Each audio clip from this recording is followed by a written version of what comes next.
ونؤمن به ونتوكل عليه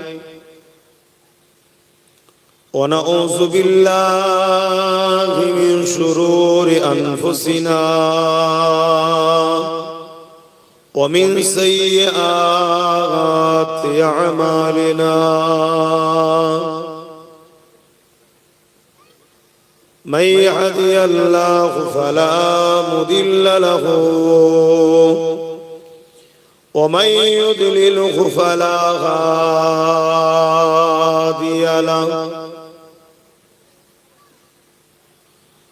ونشهد أن لا إله إلا الله وحده لا شريك له ونشهد أن سيدنا وحبيبنا ومولانا محمدا عبده ورسوله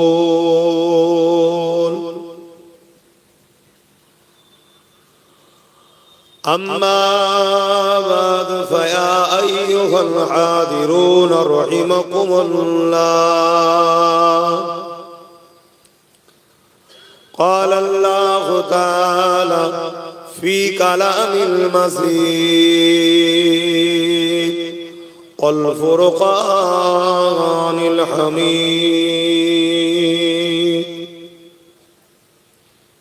إن الله وملائكته يصلون على النبي يا أيها الذين آمنوا صلوا عليه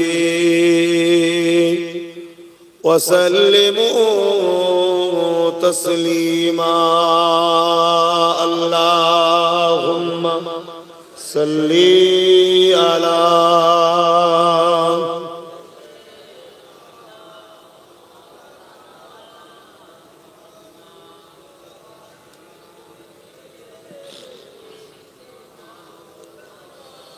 সকলে জবান খুলে খুলে পড়েন আল্লাহুম্মা সাল্লি আলা সাইয়্যিদিনা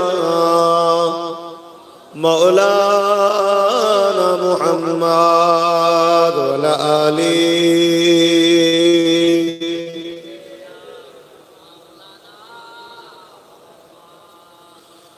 शादाग़े महशर में लब्बाई लब्बाई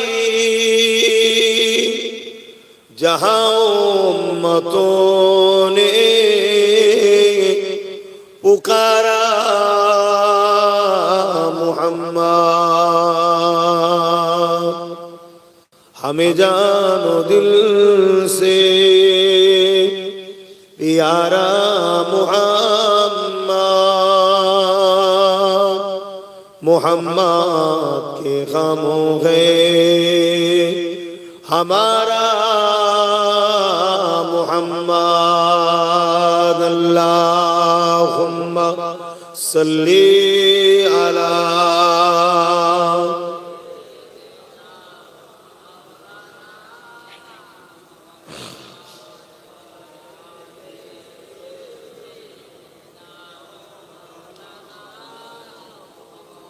पैगंबरों का रोज़ा दिखा दे खुदाया दरे मुदद से मिला दे खुदाया शराबे पिला दे खुदाया पैगंबरों का रोज़ा